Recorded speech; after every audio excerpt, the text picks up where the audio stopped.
Dice Age is made possible thanks to the support of our patrons. Thank you very much, and enjoy the show. The Empire of Maca has existed for nearly 1,000 years. Founded and ruled by Ava the Main, the immortal empress, it quickly expanded its borders thanks to the overwhelming power of its mages and the shrewd politics of its nobles. Now it has fully conquered the centre of the continent of Elmera, and although war has ended, peace still eludes its populace. As the Empire nears its first millennia, the signs of turmoil have become more frequent and apparent.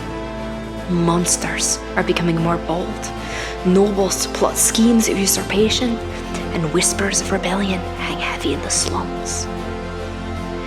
This gave rise to the adventurer. These strong individuals of all races and classes lend their might to the citizens of Maca to drive back monstrous incursions. There are even adventurers who perform deeds so noble that the people can see beyond their race to the hero that lies within. There are those who criticise these adventurers and claim they're nothing more than pawns used to advance the political machinations of nobles. Despite the immortal Empress herself making fewer and fewer appearances, there are those whose faith in the Empire remains unshaken. But the wise know that it only takes a few sparks to ignite the flames of change. Allow me to introduce you to these sparks. Welcome to Elmera. Hello and welcome to Dice Age, an actual play D&D show. My name is Jack and I am the Dungeon Master. With me as always are our wonderful heroes. Would you all go around and please introduce yourselves? Hi, I'm AJ and I play Edgar Wood, the half-elf blood hunter. Hey, it's Alice Rose and I play T, the elven sorceress. Hey, I'm Dakota and I play SRA the human rogue. Hey, it's Zach. I'm going to be playing Tauros, your tiefling paladin. Hello, this is Trey, and I will be playing Finn, your half player. Wonderful. AJ, you have a nice, elaborate, super impressive recap ready for us, right? Like always? Kind of really hard to do because we've had a lot of combat the last few sessions. And with the last one, we had a really tough fight with the troll, but I couldn't think of much. But I know it's a little bit late, but we've had a lot of really stressful sessions. It is the new year. It's 2024 at time of recording. A little bit still early in the year. But I think we could still share some New Year's resolutions. So I thought it would be cool if we do one that we're doing in real life, like one that's actually happening, and maybe share something that our characters are really looking forward to in the near future. So I can start. My real life ones, they're really simple. Just trying to go to the gym more, eat healthier, really try to get my T-LARP going. Really hoping that that'll become a lot more active this year. Hoping to get more people interested in that. Nice, not bad. No one's gonna ask what T-LARPing is. No, I'm Nope. curious. I Oh, almost it's want to know. I'll bite. it's just like actual LARPing live, actual roleplay. But sometimes it's hard to get other people to do it. So I do taxidermy live action role playing. So I just set up a lot of my taxidermy creatures in different animals, like different like warrior poses, archer poses, all that. And just LARP with that. That's not where I thought that was going at I all. No, that makes so much legitimately... sense. I don't know what Wow. the fuck am I supposed to line that up with, dude? You know what, Zach? It's your turn, so let's hear it. Let me wait, share with Edgar's. Edgar. Oh, right. Edgar. Sorry. There's a lot. I think Edgar's had a very productive game so far. A lot has changed. Last session, really fucking bad fight with the trolls where he got his shit rocked a lot by a troll that every time they cut it, a head or an arm grew back. And then at some point, there were two trolls who really liked to fuck him up. So I think Edgar's really hoping to learn more about this new innate magic he's got going. I think that's his resolution, to get good at magic. Okay. Zach, would you like to go? I'd love to go next. I'll start with Toros because I feel like he's got a much more definitive path of like he's really going through a lot of changes already. I feel like a good New Year's resolution really for him is really find his own path. His whole life he's really been structured into his very specific roads that he's had to take, but now he's got such big choices that he can make himself. And I feel like a big choice, like a big thing mindset to put himself in is to okay, I can be who I want to be now. And I feel like that's a good just overall resolution for him. Just going forward is he's going to figure out who he is. I guess for myself, I want to hunt down more dolphins. That makes sense. They're very smart. You The could say deadliest that's catch. his new porpoise. Oh my god. Nice. There it is. It's the more. It's the more that gets me. The Oh my more God. dolphins. Dolphins. Who would like to go next? I guess I'll go. For T, I think we're all on like this journey of self-discovery. I think that T this year really wants to focus in on like finding her place in the world and the group. Because while she had a very much defined role before, it was kind of contingent on a lot of the things of their life in Elmera. And so she needs to find out who she is outside of that. Um, Also learn a spell that isn't fireball. Um, for T and I together as a team because we're a team. I would like to roll to hit. I would like to roll to hit. That would be very useful. Yeah, that's my New Year's resolutions. Very nice. Dakota or Trey, who wants to go next? I guess I can go next. For Essa, I guess it's going to try to learn how to control these new ghostly abilities he's starting to gain a lot of. With the cards he turned the trolls into at the end of the last session, or near the end of the last session.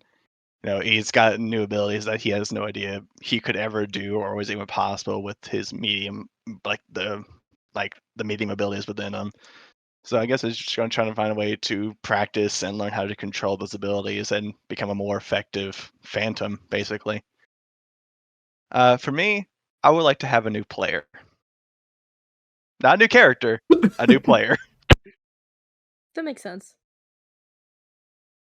I don't know why that's ominous to me. Oh, All right. Really I like that. that's perfect timing. Oh my god. Surprise! Trey, So- I saw place with Trey. So Essa's got to catch him all because he's Essa Phantom. Oh my god. Just don't My turn acknowledge now, it. bye. Just don't acknowledge it. Okay, Jack or Trey? Let's have Trey go. Let's hear what Trey has. All right. So I just want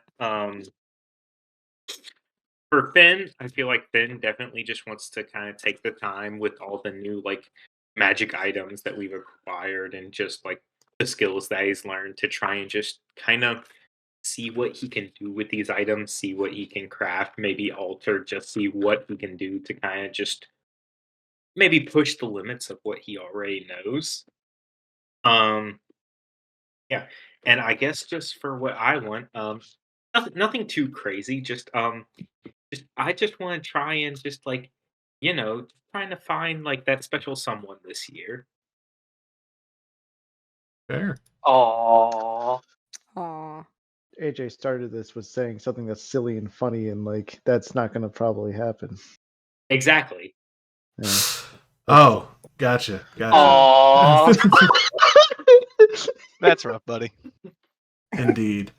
Okay. And I guess I'm last. For my resolution, something I've always wanted to do.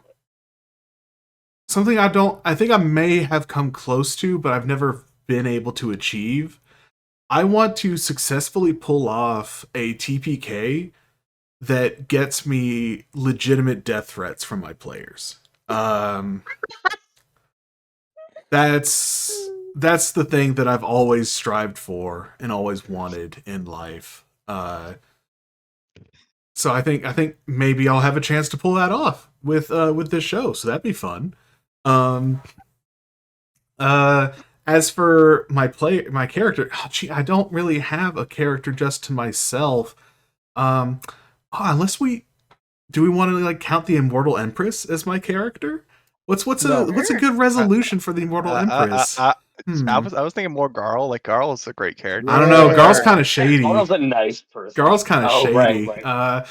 Yeah, no, the Immortal Empress. What does she want? Well, with her year, well, I guess you'll all just have to find out. So, speaking of that, let's return to the world of Elmera. We return to you all have just come back to the base of operations for the Monstrous Alliance, having successfully not only defeated the Ankeg Broodmother in Narin, but also liberated the village from the corrupt mayor and securing a supply route from Narin to your base, and also for defeating a real nasty fucking troll that was hanging out around in the forest for some reason, in the jungle for some reason. I wonder what that was. Yeah, who knows?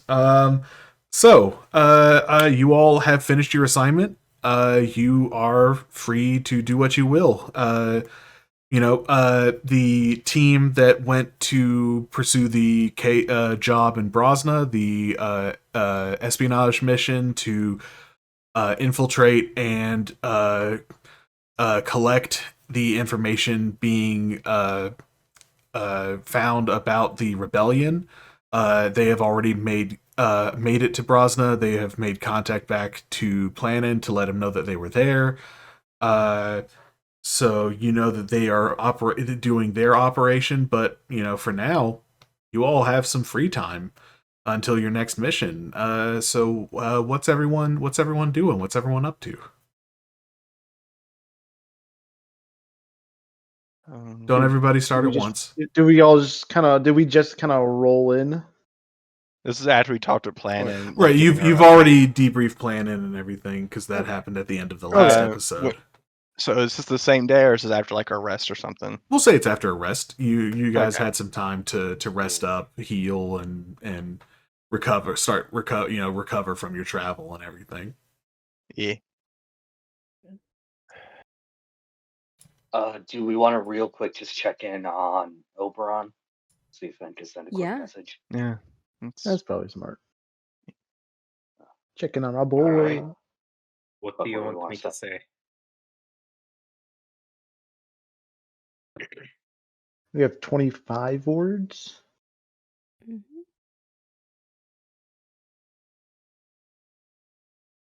I mean, we could ask him how he's doing.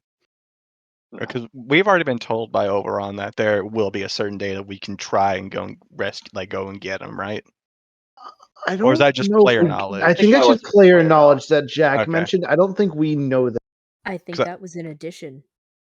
Yeah, because I remember it being mentioned, but I don't remember if that was given to us as player knowledge.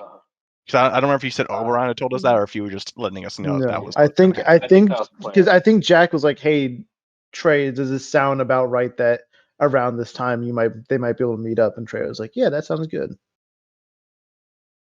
Well, I think we could just ask how is everything. See if Oberon has any ideas on like a meeting place, time, just there possibly. Away.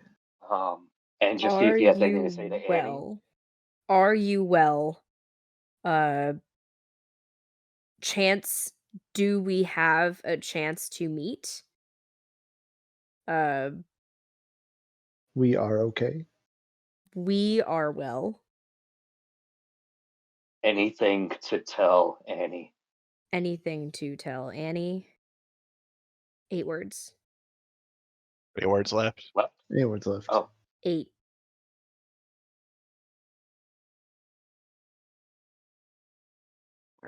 Go fuck Alright. yourself. Oh. Bye bye, bitch.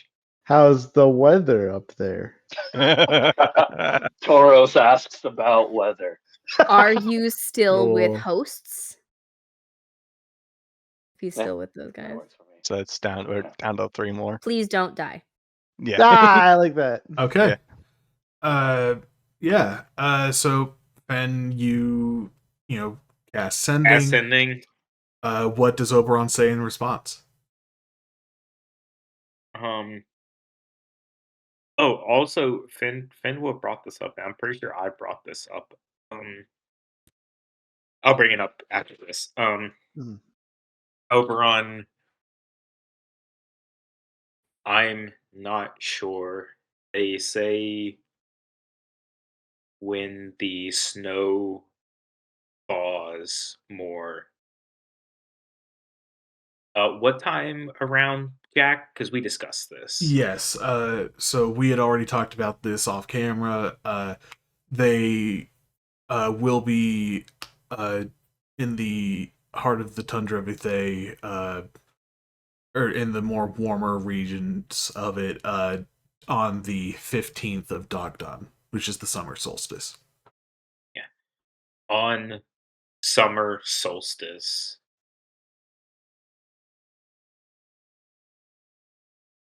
Still with them. Doing fine.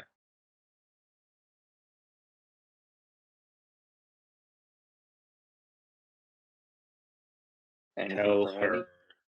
Yeah. Tell her.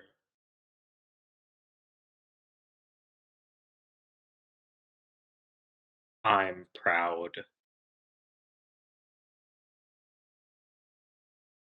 of what she's, and then it cuts off.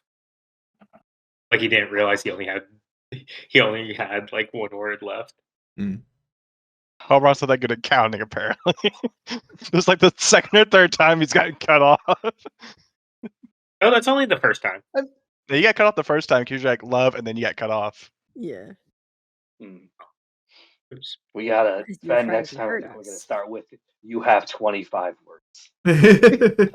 Oh, yes. Boy, It's the fine. way we meant to mention that they've got a spell now that actually may let me get a view of your friend. A Oh, long Really? distance viewing spell. That could be helpful. I'm going to assume that you've got something of his.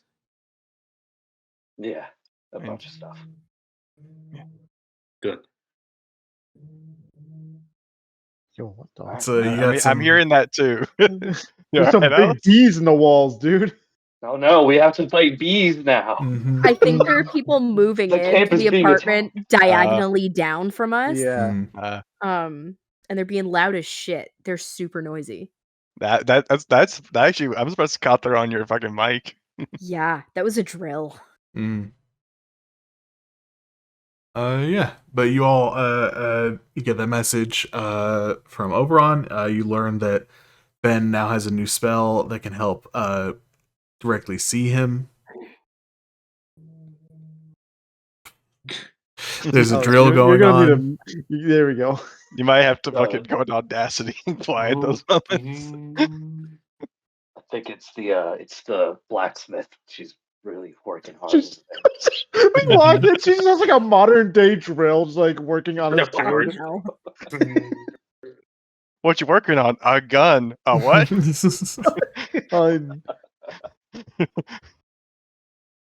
How does it work? Let me show you. Mm-hmm. But yeah. I'm gonna go just check in on Annie, see how her and Castor are doing. So if you remember, Well, Annie and Castor and Woon all went to a separate location. Right, they went to the The place that Yeah. like civilians within the Monstrous Alliance tend to gather, as opposed to here, which is more of a sort of military a war base. camp. Yeah. Essa will turn to defend and go, I don't want to ask you to use up too many of your spells, but you could send another one to Annie, just so we can check up on her as well. Sure. Ben's just like, yeah. Pigeon. It's right. What? Then could you message separately both of T's parents, and then maybe Tauros wants to do a quick check in. I don't know who those are. Yeah. So what's You know. the message sent to Annie? Alice, you're muted. I realized that, and then my joke wasn't funny enough, Hmm. so I didn't re-say it. Just be like, hey, Checking hope in. everything's well. Yeah, hope Mhm. everything's well with the resettlement. Talk to Oberon, he's okay. Says he's proud of you. Let us know if you need anything. Simple stuff. Okay. Yeah, you get a message back saying we are well. The people here are treating me nicely. Castor and Woon are keeping me safe. Tell Oberon I love him. Just turn back. So, Fat. funny story. Then you're gonna have no third level spell slots pretty soon. This is just going to be an ongoing thing. I would be the first person to use like a 6th level spell slot for sending. Sending can be upcast, can it? Like add more words. No, no. it just Man. is upcast. That's No, yeah, you don't get anything. You don't get anything in addition if you upcast. you feel like it'd be simple, like for every spell level above third, add 5 more words. I feel like that would be a simple add-on to that spell. But yeah. So what's how's everyone going to be spending their time? I will say just a little bit of out of character knowledge. It'll be some time before you guys hear back as to whether or not the Brosnan team is successful. So we are entering into a period of downtime. What's up? What's good? So I don't know if you guys have stuff. Taurus has a fucking list. He's got his on his. If you got the list, go ahead. Yeah, we'll start with you, All Taurus. right, we'll start with Taurus. So first thing he's gonna do, Never get into mind. town. He's God damn it. Edgar, you go first. I feel like he'll take the day to rest after all the movement, and he will kind of like muster up the courage. He's gonna pack up like some of his stuff just to go meet. He'll go to Planon's tent or wherever he is, and like kind of like ask for like an audience with him. Yeah, Planon's happy to meet with you, and he says, "How can I help you, Tauros?" I've been thinking. I think I'm ready to become a paladin under Baphomalia. He smiles and says, "I'm happy to hear that. We shall begin the ritual right away." He gets things set up. Sets up it's a kind of like it's not the best looking statue you've seen, but it's like a small little statue that like fits on a desk of a humanoid figure with a goat's head and a woman's body, and he begins chanting a ritual, and then has you swear an oath to Baphomalia. You have now officially changed your subclass to a paladin of the Oath of Vindication. Vindication! A custom subclass that I'm still workshopping. So make sure I have that saved. I'm gonna have to go into all my shit and change it. Mm-hmm. Again. I didn't change it for Oathbreaker because I knew he was gonna change it again. I was not gonna. I'm just gonna pull up Oathbreaker. Is that why you kept forgetting your fucking Oathbreaker, damn it? Yeah, because I was like, I'm not changing it. So I'm gonna change it all over. I only can write so much in my life. I can't read already. Mm-hmm. Like Zach has a predetermined amount of words he can never type. Yeah, it is. He hits zero. He can never type. He can never type or write again. I am really reaching my limit with how many songs I've been writing for you guys. Anyways, Hildra or Planon lets you know that Hildra is also a paladin of Baphomalia under the Oath of Vindication, and that he will have her give you any lessons if you need time to adjust to the new oath. Tauros has met her, or has just kind of seen her before? Because I know we've, as players, have seen her, but she's been there when you've talked to Planin. She's wherever Planin is, she's nearby. So you haven't really talked with her as Tauros, but Tauros has definitely seen her around. Okay. Correct me if I'm wrong, Planin's daughter, right? Yes, Hildra is Planin's daughter. She's the big bad bitch. Definitely a friend of Edgar's. They're really chill. For some reason, I felt like I was thinking Hildra was one of the leaders, but I was like, no, that feel like that's not right. No, no. Tauros will accept it, and as he's like kind of like gathering his things, he kind of like turns to walk out. You're the one that kind of keeps connections around here, right? You're kind of running the show, correct? I am one of the leaders. Yes, I tend to be the one that everyone kind of comes to help organize operations and things. Can I ask you a weird question? By all means. The leader in Elder Creek, not the current one, the one that's aiming to become a leader, is advocating for all of. He kind of like almost stutters on the word as he's like going to say "you all," and he's like, "of us all." Malika, what do you know of her? Oh, well, when we were in Ella Creek, I was speaking with her in attempts to, if she were to win the mayoral election, which it seemed that she was favored to, we were hoping to find a way to begin some form of diplomatic relations between Ella Creek and ourselves. Ella Creek, is good amount of farmland, good amount of food, good amount. It's very near the mountains for mining. Lots of lumber being seated in the center of a forest. Lots of potential ways that it could benefit the alliance if we had an agreement with Ella Creek. A bit risky considering the proximity to the capital, but from my understanding, Ella Creek is seen as a sort of not to be rude, but backwater considered by the upper echelons of the Empire society. So I felt that the risk was worth having. We have not heard from her in a while. Not since we actually left.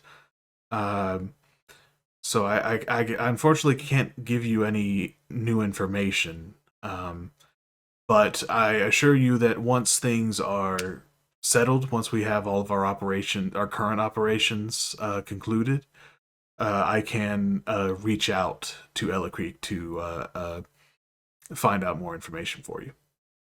I'd appreciate that. I grew up in Elder Creek. Well, part of my childhood was there before I developed these kind of like motions to his horns and everything. She was a good friend, and when I was there last, I didn't treat her very well because I was afraid to expose too much, and I didn't want to expose my friend as what he is now, and didn't know who to trust. But if I were to pass a letter to you, could you get it to her? I'd be happy to. I appreciate it, and thank you for the. And he kind of like, I'm assuming he kind of like has a symbol of Baphomalia now. Yeah. You now have a holy symbol of Baphomalia. Yeah, like kind of like in place on his chains around his belt. Thank you for the oath. I've struggled trying to find a path, but I feel like this one's a good one. I want to support my friend where I can, and I feel like this is a good path for it. Yeah. He's very unsure about what he is. Yeah, Planet smiles and says, I'm sure with you being there with him, you'll be able to give him the guidance and support that he needs. My thanks. And he'll head on out. And the next thing on his to-do list, is there like a like a Fletcher in town, or like a hunter, like a Yeah. hunting trades area? Yeah, there's a group that hunts regularly, and they have a Fletcher that helps both craft arrows, but also mend bows and things like that. He'll go search them out, like search out like kind of like their establishment, and kind of like enter the door and like kind of like look around, kind of awkwardly, like, oh, bows, cool. Yeah, Don't know. I don't really know. Like a guy at a car shop. Me. right. Yeah, no, yeah. You find the Fletcher.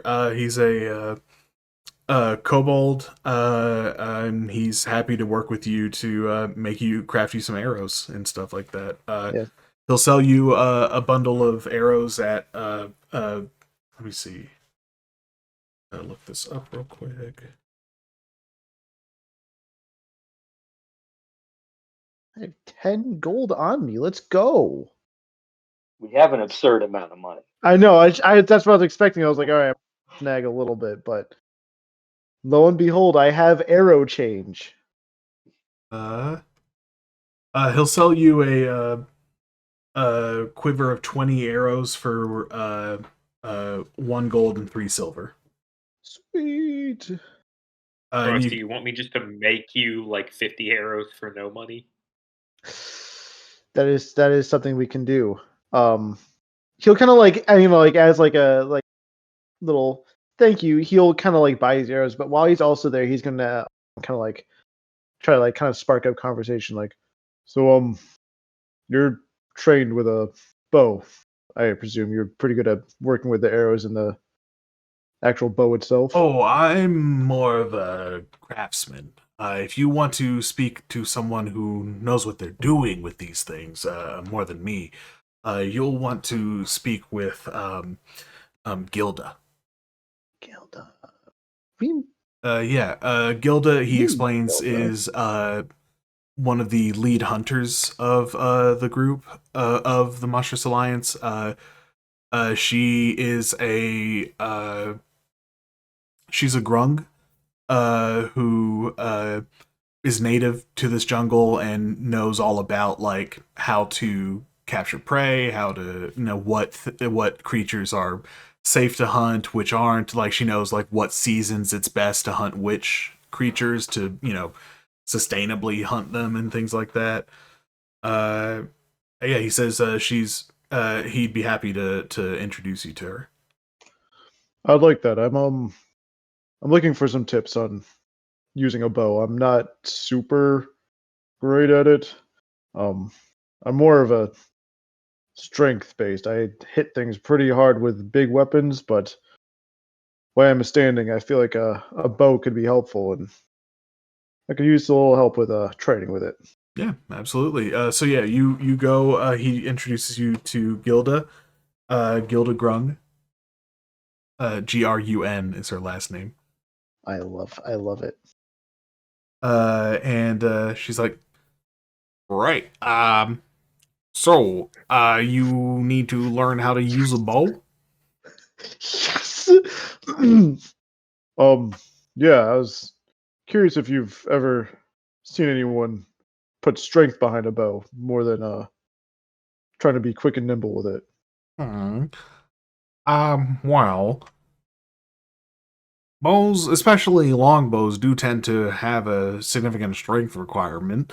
Um, I can do what I can to help you. The problem is that bows do tend to work more with quickness and agility as opposed to brute strength. But there's a first time for everything. Uh, I love this bitch so fucking much. All right, yeah, he'll kind of start training with her. Yeah.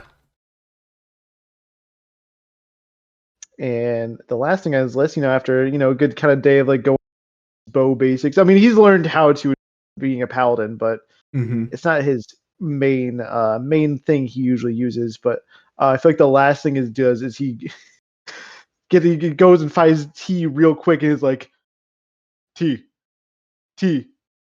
T, and like knocks on the door a bunch of times. Yes, Tauros? I need help. What? I'm really bad with words, and I need your help writing a letter to someone. Oh. Yes, of course. Come on in. He'll kind of like waddle in, just like, remember that person we met, or I met, and Oberon met at Ellow Creek, and it didn't end super well, and it was kind of a mess. I was a Kind of, mess. yes. I was hoping I could maybe write a letter, but I'm really, really, really bad at talking. But you're Of really good at course. talking, and I was thinking maybe you could help me. Maybe, please. I'd be glad to help. I would write it for you, but I think you're going to want it in your handwriting. I don't think it'll help if it's in a woman's handwriting. That's very smart. And he'll kind of use T's help to craft this letter for Malika. Okay. Sounds good. Anything else on Taurus's to-do list? Nope. Now he's just gonna go sleep. Okay. Just kidding. He needs armor. All right. Yes. Are you? So you're. He will You go wanna- find like a. Can Fen alter the armor that we have, or do I have to go find something? Ben can break the armor down to its raw materials, and then if you get enough raw materials to like make it your size, then he can just remake it into armor your size. Yeah, I'd say you definitely would have the time during this downtime to facilitate that, so that you can have a set of plate armor. Yeah. Sweet. Let's see. A full I'm pretty sure a normal set of plate armor costs 2,000 gold. Jack? We have a plate +1 in our inventory. So Yeah. thing about that is that you can't use fabricate to create magical items. Yeah. So if you want to That is true. if you want to resize that plate +1, it'll be through normal forge craft. Yeah. I can Can do definitely be that, done in the time period that you have. It will require additional materials and things like that, but I'd say no more than like 10% of what a regular set of plate mail costs. So like 200 gold. Okay. Yeah, I'll just pay you 200 gold. Do you mind if I snag it out of the party woot? Yeah, and this is going to go to like the encampment, so. Yeah. Alice, you're muted. How much did you need? 200. I can take it 200 off. gold? 200 sound good, Jack? Yep, Or 200. you want to bump? 200 makes sense. Because I you just wanna I take think it we off could of, loan it to you. my master I list. think we could loan it to you. Just add a little bit of it on it, but I think that would be fine. Shut the fuck just up. just a tiny little 30% interest. Yeah, that's it. If you miss a payment, it does triple. Mhm. So just be careful. Oh shit, that's fair. And that 30% is only for the Alright. first quarter. After that, it jumps up a while. So you want to get those payments finished before that quarter ends. I love capitalism. This fucking sucks. All right. Yeah, So but, Tauros, Yep. That's my list. Yeah. With Ven's help, you are able to now be the proud owner of a set of +1 plate mail. Let's fucking go. And then I break it. No. Instead of adding a +1 to Exactly. it, he adds a -1, so it's just normal plate mail now. Your AC is 19. Let's fucking With go. +1 plate mail, base AC will be a 19. I'll fucking take it. Zach, if I could make that 20, but I'm not going to. But I know. You match me now, Taurus, because I also have a 19 on my +2.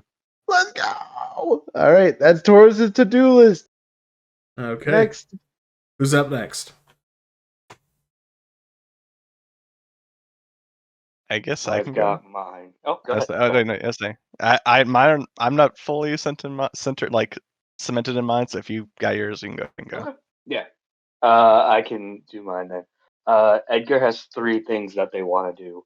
One of the first things that they're going to do is go to planning early and just be like, "Hey, so I didn't share this with you yet. I also only realized it when we went out on one of the first missions. I think after everything happened at the point of coalescence, I got some weird innate magical ability tied to it. Oh. So I don't know if there's anyone who could possibly teach me more about that.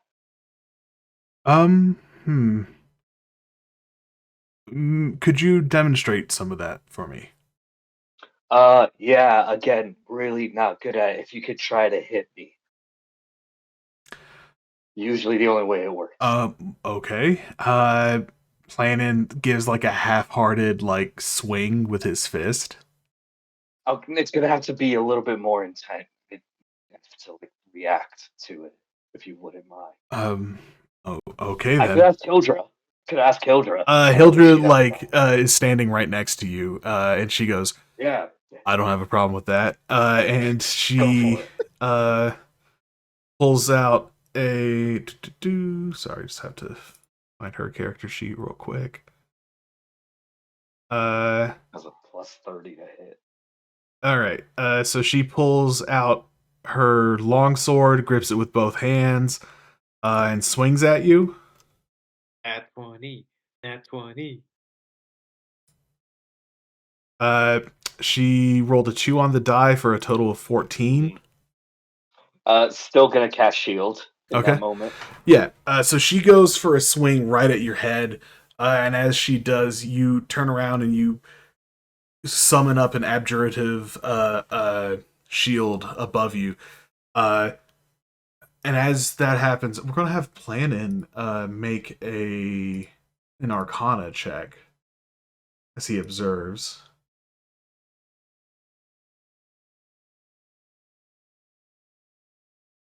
He got a 24.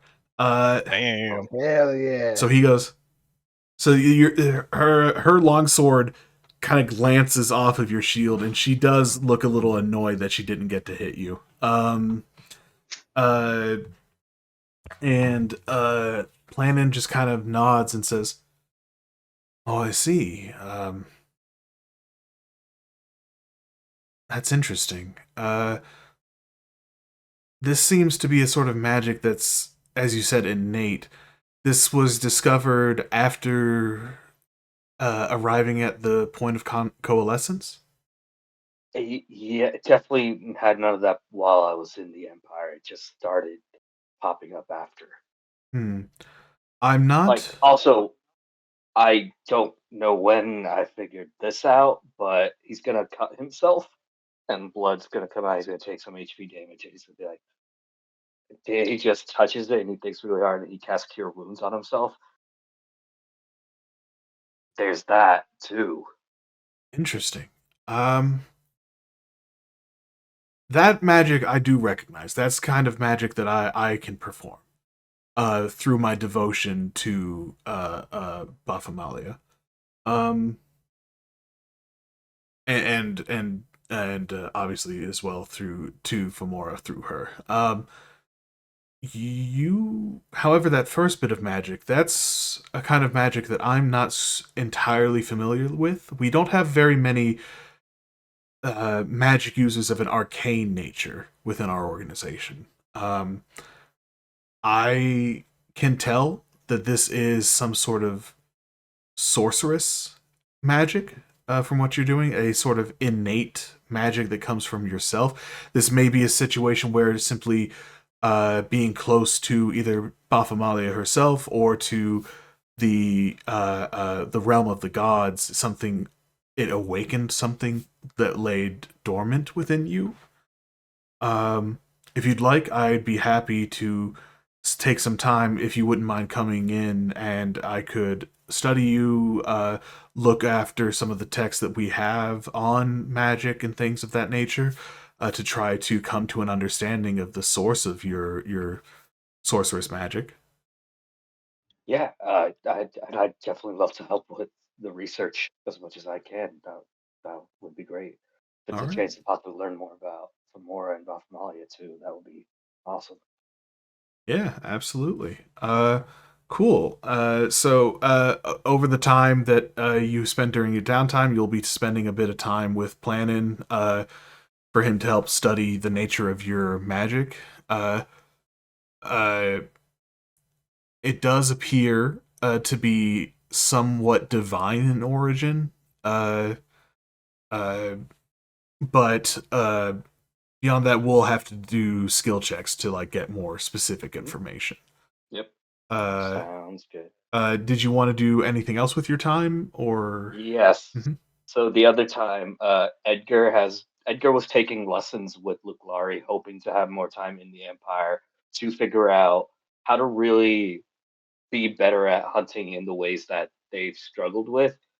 Meta because they're really shit at wisdom. Mhm. So he has a bunch of notes and kind of like a syllabus kind of what Luklari wanted to work on. But I was like, fuck, I'm really far away from Luklari.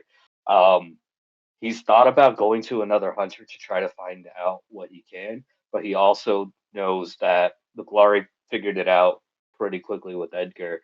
He's a lot better in situations when he needs to take care of someone else. Like he's not a great student one on one. So sometimes the Glory would put him in really fucked up situations to like try to get more of that innate energy out of it. So instead, Edgar's like, all right, I need to do something to get better at hunting, but I probably need to have someone else there that I can like support. And in that moment, he looks over and he sees our favorite potion boy, Gick, and he's like, "This is probably a really stupid idea." But he's gonna go up to Gick and say, "Gick, I made sure you weren't holding anything this time when I came up That's to you." true. So Gick did not have anything in his hands. yeah, hey, I hope like the alchemist tools of the set has been helping. It's been incredible. Gick has done many things, lots of explosions. That's something. I don't know if it's progress, but it's Oh, something. explosions means progress. More explosions, more progress. Edgar thinks about a timeline where Gick becomes one of the most dangerous, like arsonists, violent military people in the world. All right, I've got some time now, and I was wondering if I could escort you to go find necessary materials for some of these potions. Like the book that my mom had definitely has some stuff I know we could look for. But how would you feel about coming with me to help you find better ingredients Mm, for your stuff? better I will ingredients, promise you'll better be perfectly safe. potions. Gick and John.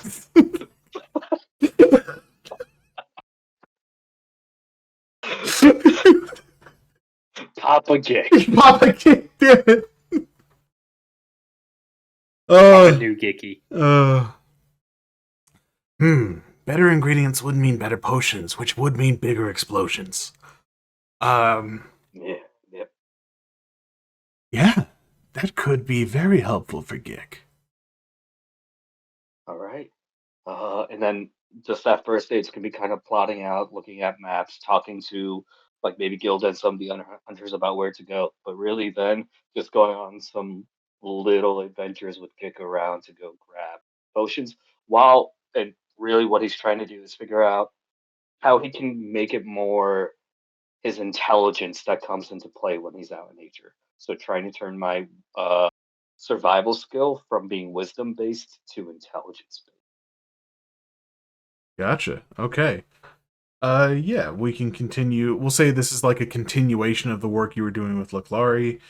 Mhm. And I think you did like a good chunk of that already in I downtime. can't remember if we ever rolled for it, but I know we had very limited downtime when we were trying to do that. Right. Let's Plus, do we had a bunch of a other stuff. let's just give me an intelligence check to train yourself on this. Okay. 17. I'll 17. say you're making good progress. Uh we'll say the next time you do this with Gick or in another situation in another period of downtime, if you get another 15 plus, we'll officially switch that over. Does that sound fair? Cool. Yep. Absolutely. Okay. All right. Anything else from Edgar? Nope. That's. Just I don't think Edgar's gonna spend a lot of time with it because he's gonna focus on the other things. But just find out from I think it was Skixie, uh, About the blood hunter stuff? blood magic. Yeah, Yes. blood hunter magic. Yeah. You can talk with Skixie, learn some more about the history of blood hunter magic. You would learn that this is something that's much more common among creatures of a reptilian or draconic ancestry. He would tell you that like kobolds learned it. Supposedly, it was something that was learned by kobolds in an attempt to bring them closer to true dragons. Just in like chasing that kind of power. Um, how successful it necessarily is largely debatable. But they learned it from lizard folk. Lizard folk seem to be the true originators of this practice. And that what Skixie is able to teach you about it definitely comes filtered through kobold understanding of a lizard folk tradition, if that makes sense. Gotcha. Yep, absolutely. Sweet. Okay. All right. Last thing, because that reminds Edgar when he hears about Lizard Folk, is he is going to probably every day sending message to Kanasha just to ask how they are, what's been going on their end. Yeah, they would be sending messages back, letting you know that they are working with the cell in the capital city, that they are coordinating efforts from their, the Goth Kids adventuring group with the goals of the rebellion. A lot of it is things like exposing corruption and stuff like that.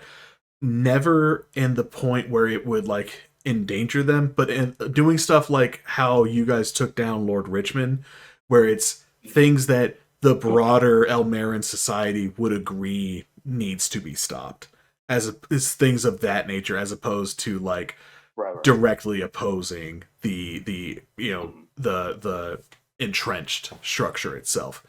They would be talking about how they're feeling kind of frustrated that that's what they're working with right now. That they wish that they've been like, they kind of tell you that I joined this group because I hate what's going on and I want to get rid of it.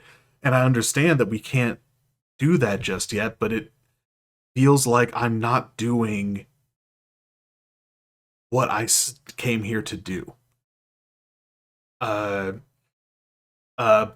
other than their kind of general frustration at what they feel is like a lack of big moves, you don't get the sense from them that there's necessarily anything especially heinous or putting them in danger by working with the rebellion.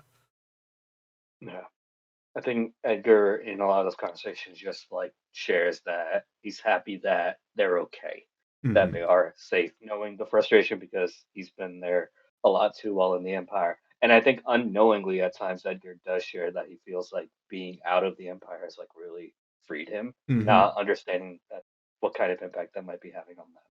But he brings that up a couple times and just says he really hopes he can see them again in the near future.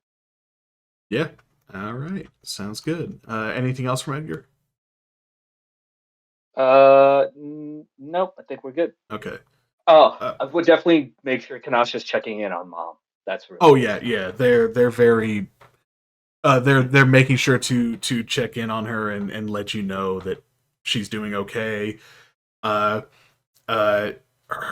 apartment has the house has gotten completely nasty in your absence. There's like half finished potions all over the place. Apothecary experiments like that are like left half done, sometimes overdone. Kanasha says that there are some times where they wonder how your mom actually finds enough clear space to lie down and sleep. But other than that, turns out she probably doesn't a sleep. it's a levitation potion. She just like levitates above. It's bad for her back. But yeah, other than that though, your mom is doing okay. Good. Yeah. All right. Who's up next? I have myself ready. Just give me one quick second. Sure.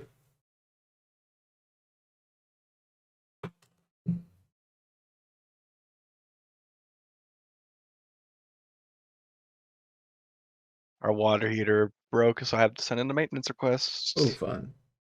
Fun. My roommate's been complaining about it for the past like 10 minutes. So I might not have any hot water over the weekend. Gotta love it. Ugh. At least it's not winter.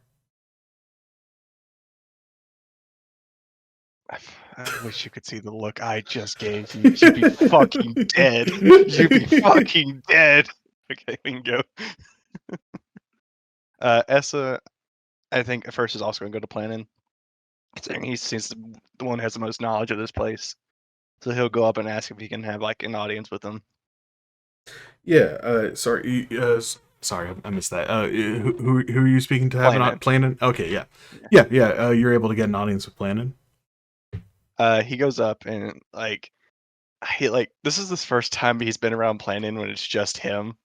So he's kind of nervous and he's just like, this might come off as a really strange question, but is there anyone within this camp or anyone within the Alliance that you know is familiar with death, spirits, things like that?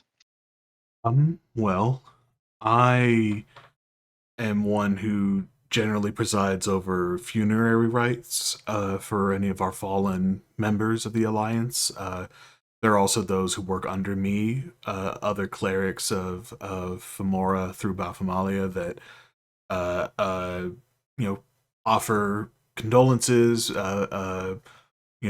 final rests. Also, we're a fairly diverse group, so we have people of different faiths, of worshiping different deities who work with people when they are grieving, to help them process that. Not exactly. Okay. I think it's better if I try to explain my powers. He's going to pull out the 2 cards that have the troll on them.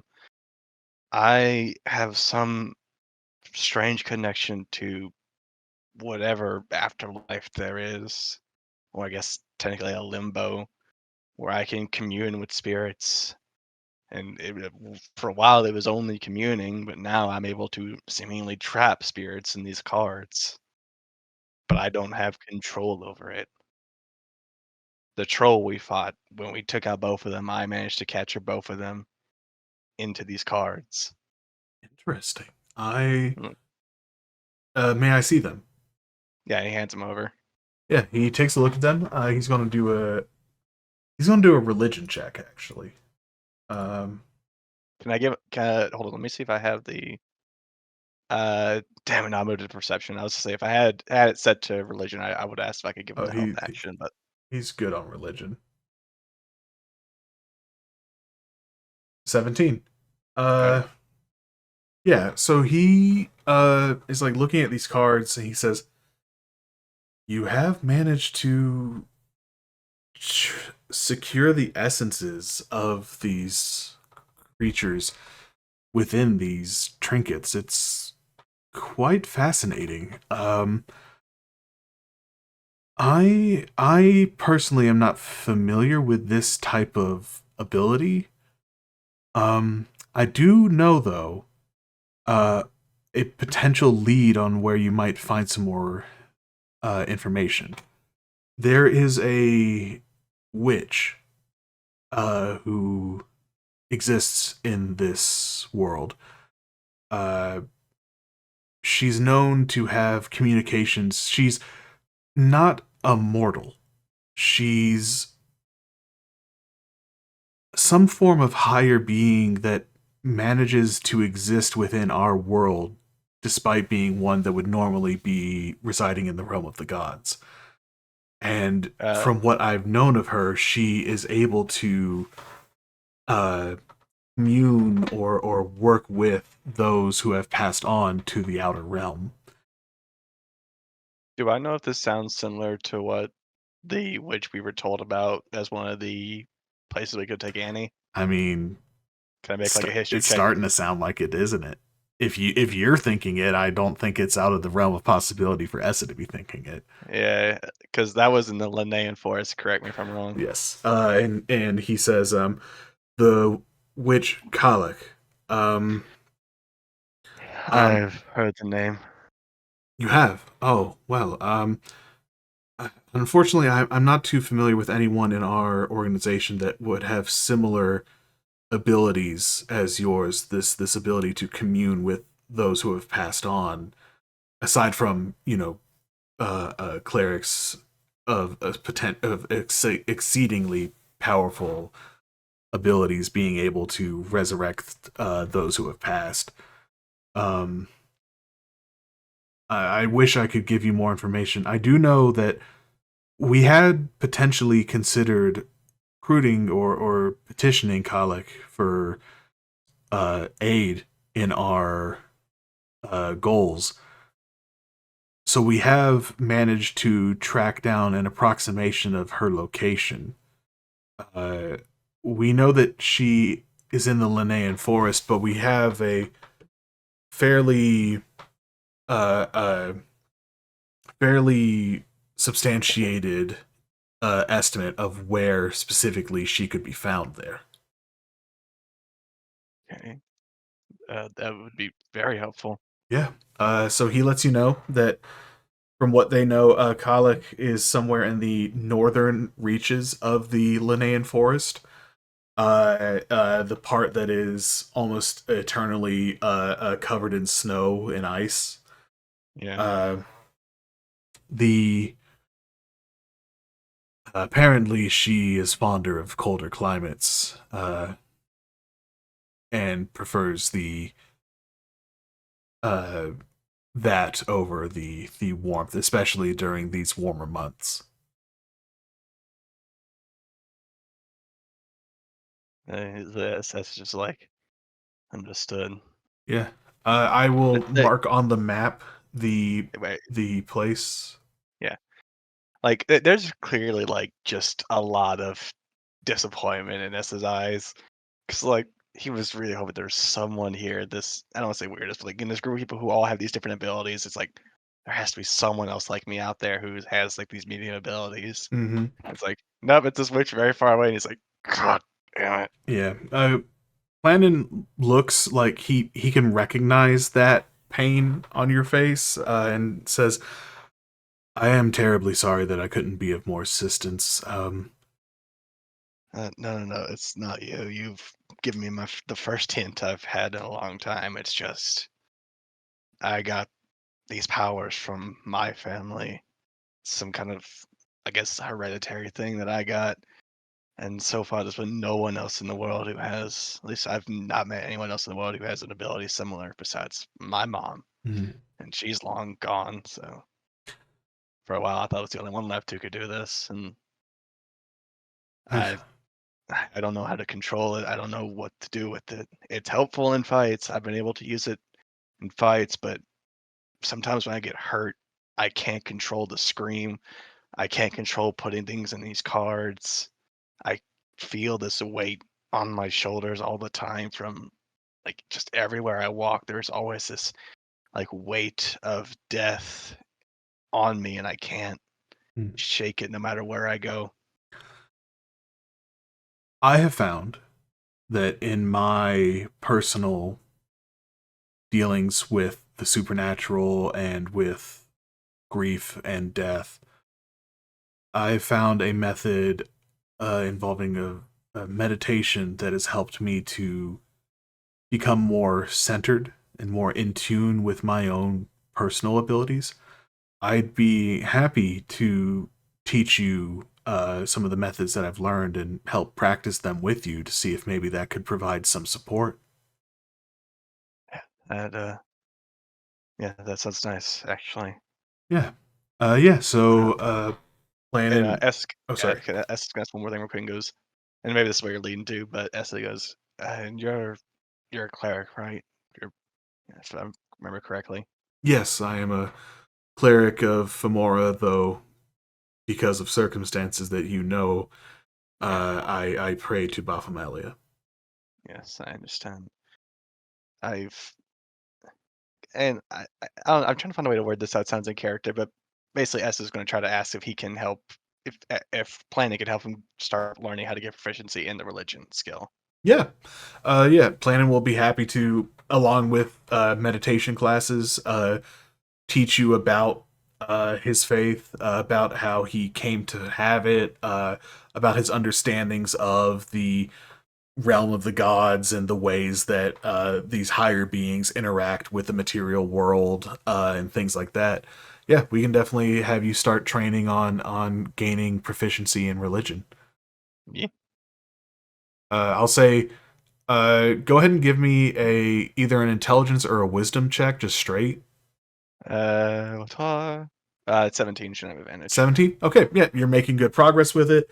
I'd say if you spend two more down times getting a 15 or higher, you will get the proficiency with religion.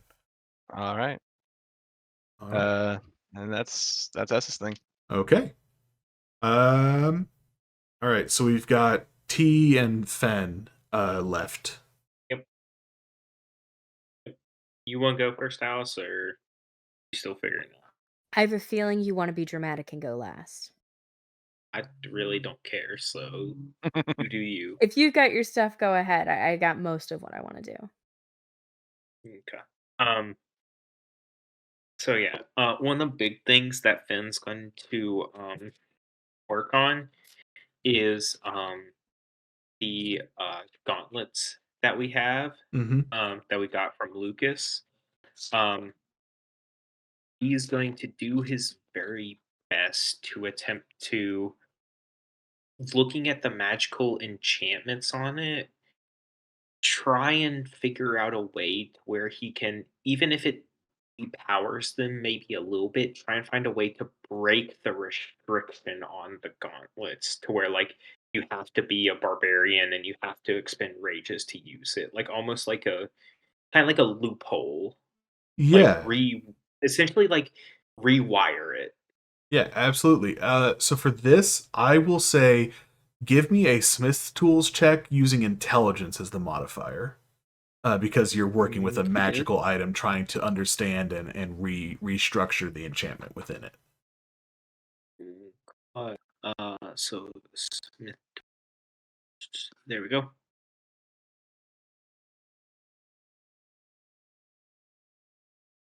All right. Uh, okay, so that's a That 12.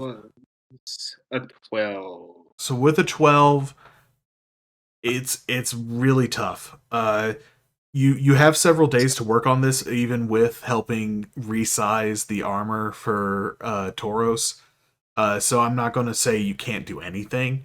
Mhm. What you can do is if you remove the restriction to barbarian and the use of 3 rages to activate, you can make it into a set of gauntlets that act as a magic item that would be like they could be used as weapons. They would be dealing a d6 damage, a d6 bludgeoning damage plus a strength modifier.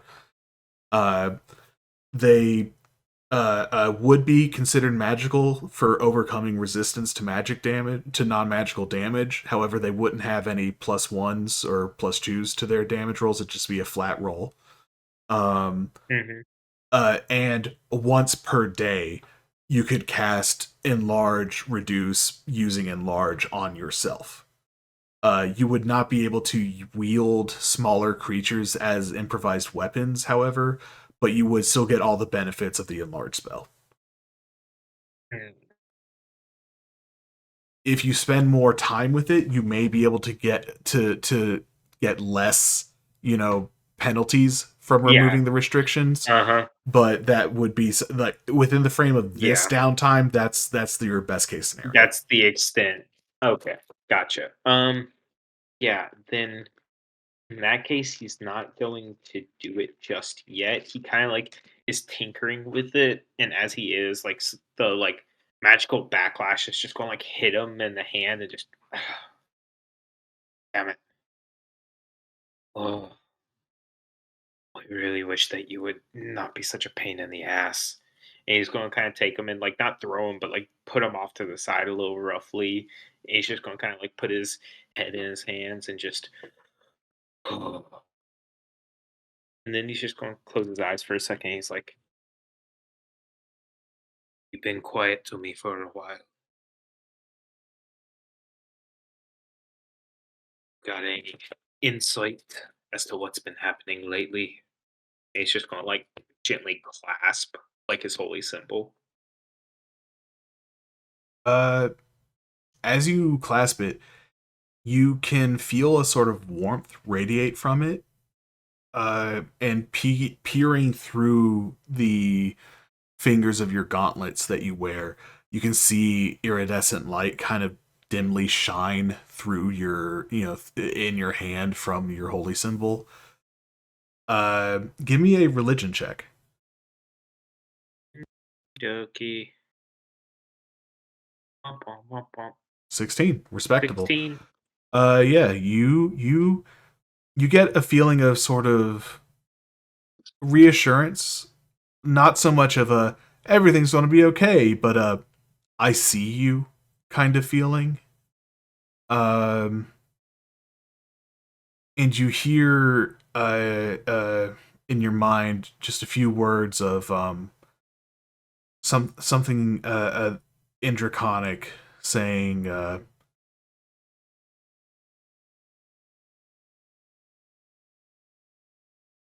justice comes slowly, but it comes surely.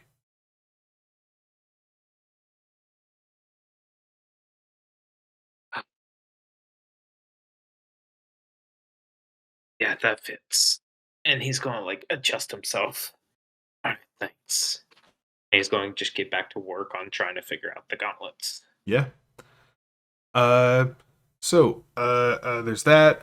You're helping Tauros resize the armor. Yep. Any other stuff from Fen? Let me think. I don't think so, but let me just double check real quick. mm,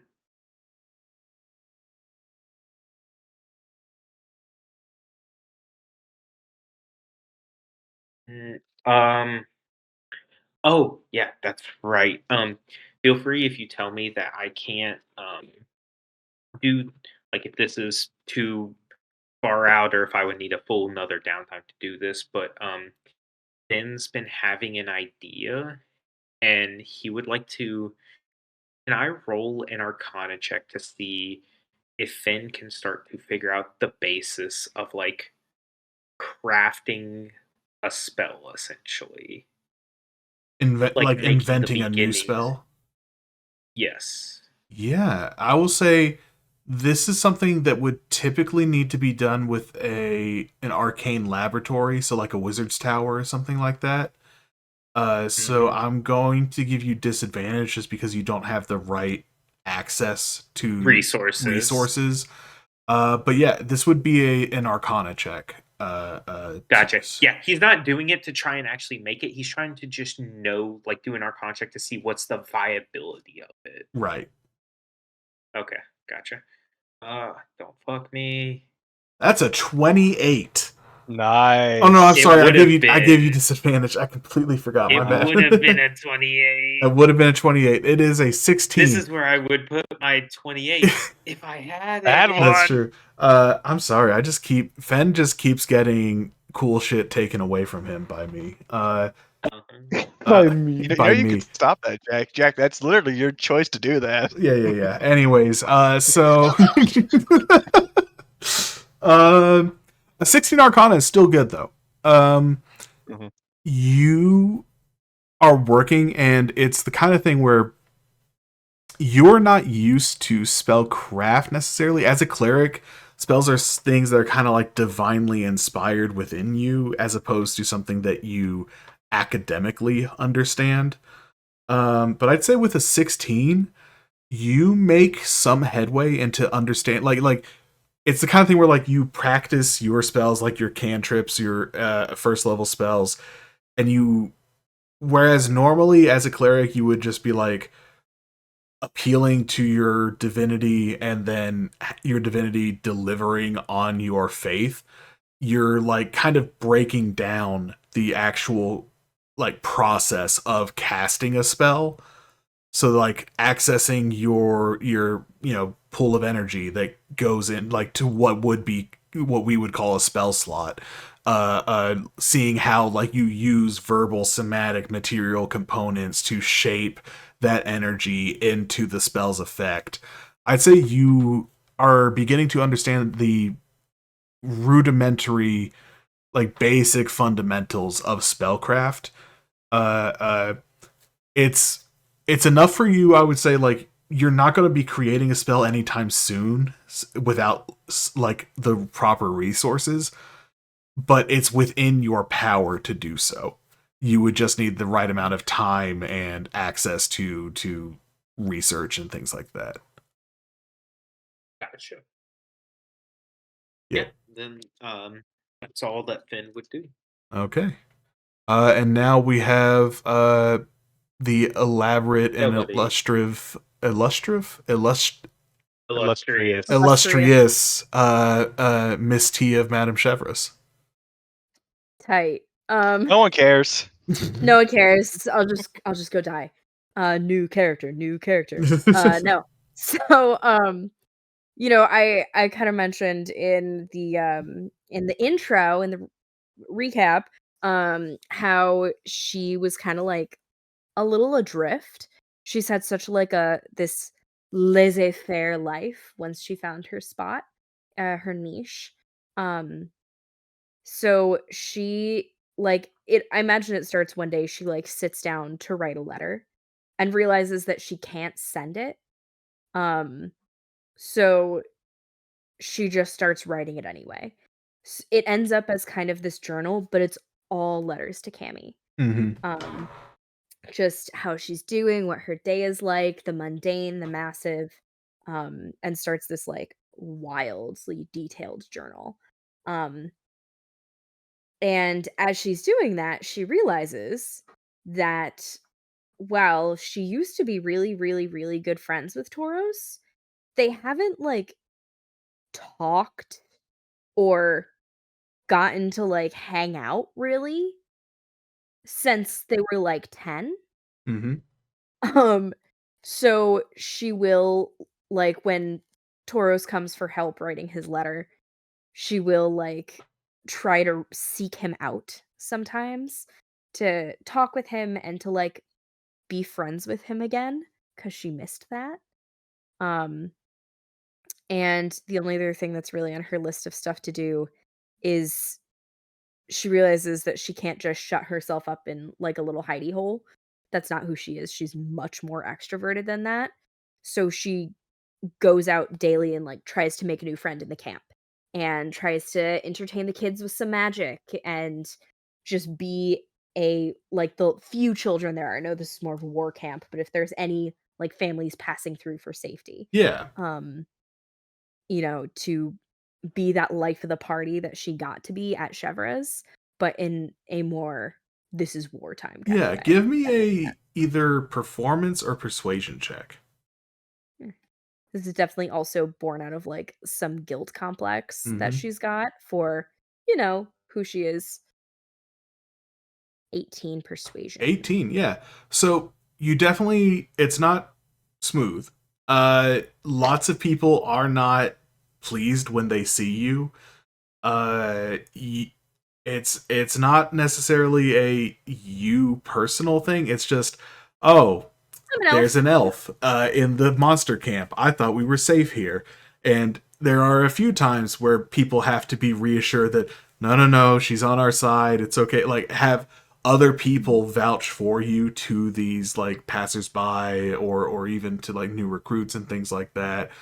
Um, but with some time and some like persistence on your part, you do get to have like a group of people who stop giving you the cold shoulder, stop giving you the snake eyes whenever they see you, and more like see you as like a comfort, and like you're able to provide entertainment, you're able to like get people who, especially like refugees who are, passing through on their way to the civilian camp, uh give them a little bit of levity that's sorely needed from where they're escaping.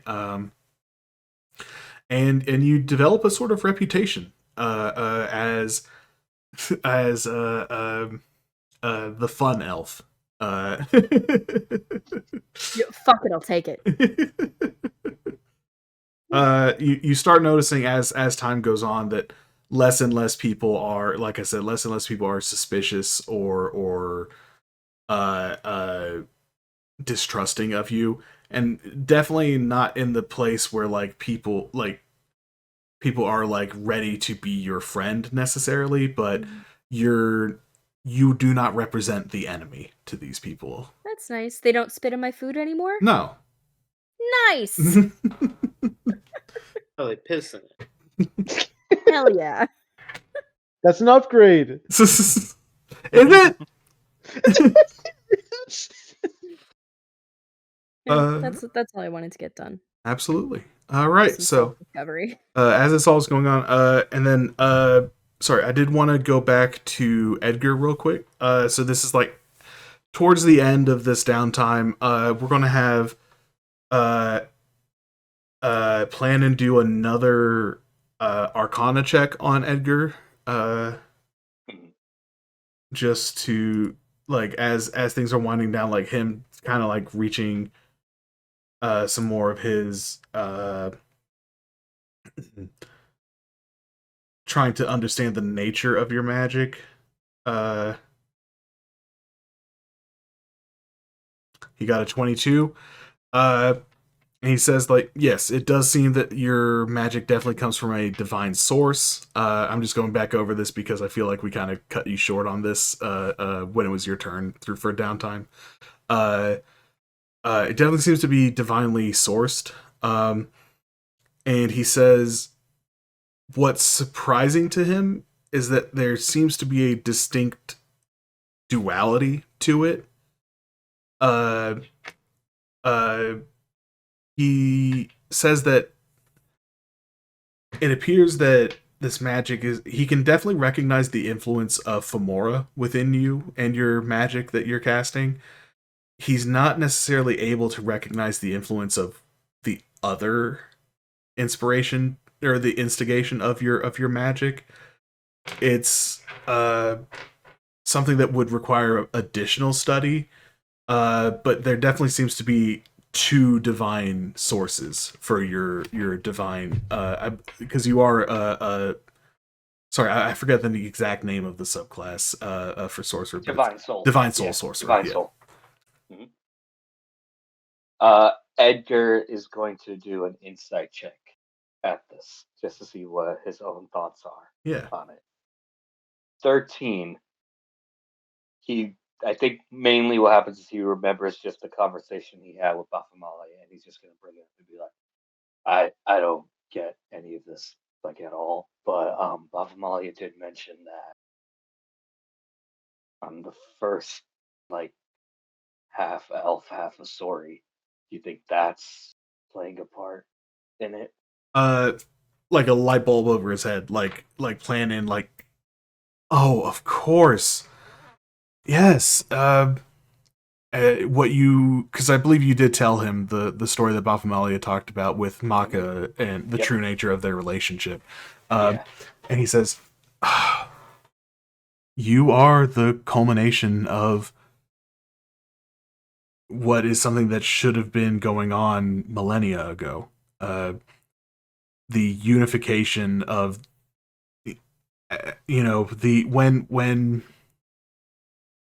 when mortals are created by divinities, a piece of that divinity is within them always. That's why things like divine soul sorcerers can happen.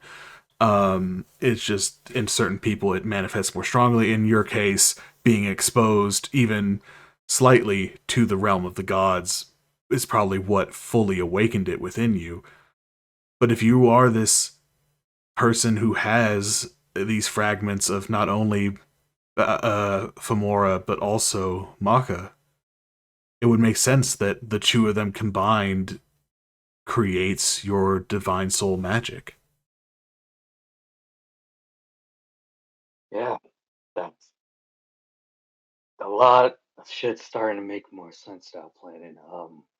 I think you know I have blood magic, but out of the blue up, we didn't understand what we were doing. I did the magic that lets you tap into your ancestry, your primal avatar. So I've kind of always been weirdly connected to. I thought it was at first just the essence of Sylvan being an elf. I could take on a Sylvan form. And how I found out about the Asori was I was able to take on some sort of primal Asori form. So I guess this has kind of been happening for a while, just a new form of it. Huh. Is this like fate or destiny or some shit? Is that what they would say? Uh, Heldrick kind of scoffs, and Planning gives her like a look, and then looks back at you and says, "We don't necessarily subscribe to ideas of destiny." Okay, good. He So laughs do at I. your relief and says, "If we were to accept things like destiny or fate, then we would have to accept that the destruction of our people was divinely ordained. And that's not something that I can reconcile with my understanding of the divine. I will say that I have never met someone like you who shares these two ancestries. Um, I can't imagine the conflict or pain that must have caused you, but I agree with Bafamelia's assessment of you that you are a good for this world, and that if more were like you, there should be more like you, I should say. You should not have to be the only one who shares these ancestries, especially when the goddesses that created our people wanted people like you to exist. This conflict with the Empire is not just something that is purely political, purely of our material world. It's a reflection of the conflict that happened so many eons ago in the realm of the gods. I'm not sure if you're familiar with the expression as above, so below. This idea that what is material is reflected on higher planes, and what's on higher planes is reflected on what's material. This conflict is an extension of the conflict between Femora and the Sylvan Pantheon, and specifically of Morrigan herself. I don't mean to alarm you by saying this, but while this is a political conflict, it is also a religious one as well. And I am very glad to see that we have someone like you working with us.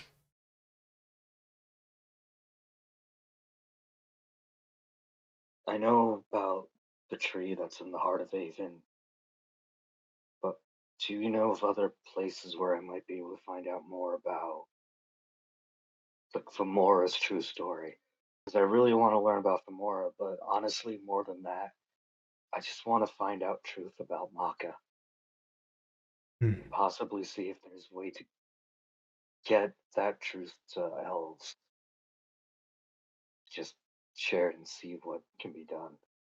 I, as for Femora, most of our written histories of her have been lost or destroyed by Macanian, by the Empire's crusades. We have extensive oral history that I'm more than happy to help educate you on. As for the true nature of Maka and her relationship with Femora, my only assumption is that anything to do with her true nature or their true relationship would be something that would be a closely guarded secret in a place that would be at the seat of the Church of the Sylvanus Pantheon, which would most likely be in the palace within Avon. Right. Okay. Well, so you could do something to find that. Would love to hear whatever. Absolutely. I will be on it. Okay. So as things time goes on, we reach let's see. Pardon me. We reach the 20th of the month of Klidnon, when Lannon calls forth you all, along with Garl, who has returned from Narin, and other officers of the Monstrous Alliance and agents of the Monstrous Alliance, to announce the results of the team in Brosna. So I am just going to make 2 rolls for our ally Felder Arton, who was leading the mission. We are going to roll first a stealth check to see whether or not his team was able to operate without detection. Little thing about Felder, he is a rogue, so he does have expertise in stealth. So let's see.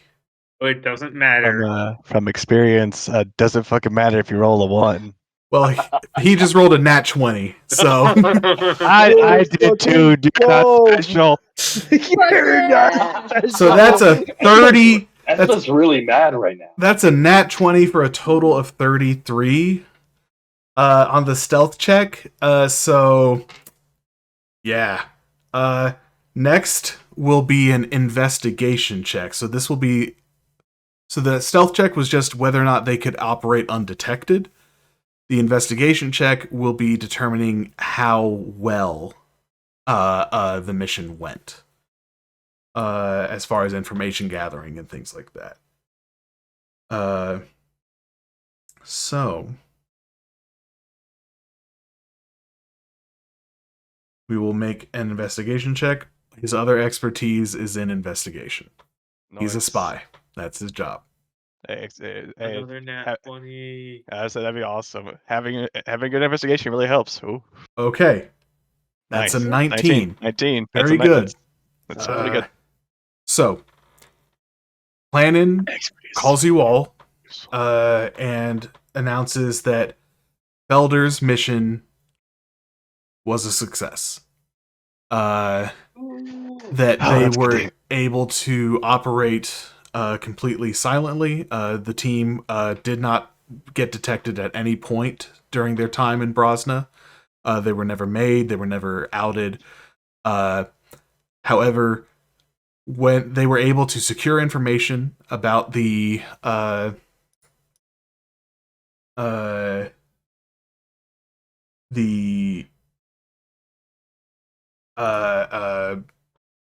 information that the Anti-Rebellion Task Force has concerning the rebellion. However, they were, in the best case scenario, they would have been able to steal that information and then plant false copies of it in an attempt to mislead the investigation of the Anti-Task Force. They were unable to do that, but they were able to make copies of the information so as to not arouse suspicion as to why all of that information was suddenly gone. Planon announces that soon they will be beginning an operation to move forward with that information and bring it to the rebellion as an offer in good faith to join with the Monstrous Alliance. Fuck yeah. Later, he will speak with you all privately, and he will tell you all that, well, as you know, Felder's mission was successful.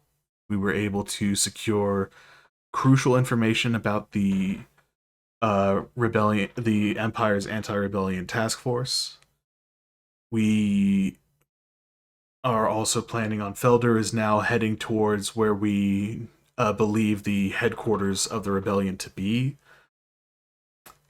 An alarming piece of information is that Felder disclosed with me is that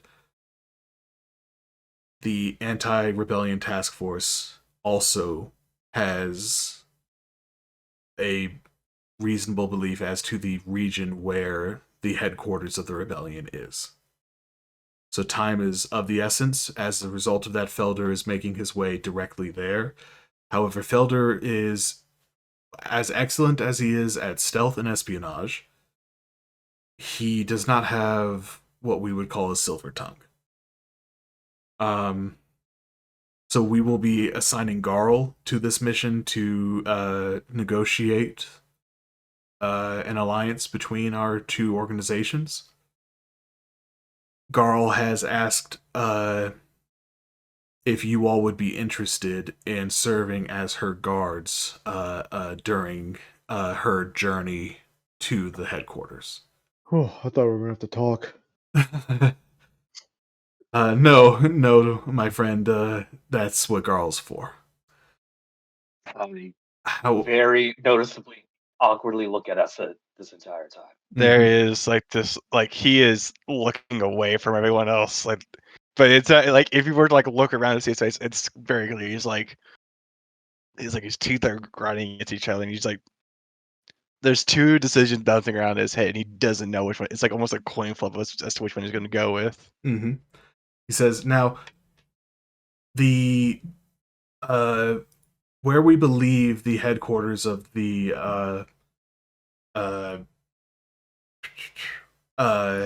the rebellion are within the forest to the south of Cashel. So this will be quite a journey to reach there. It will be a 26-day journey to reach these headquarters. I understand that you were also hoping to reconnect with your friend Oberon. This journey, as it is now the 20th, would you all have told him about the solstice and things?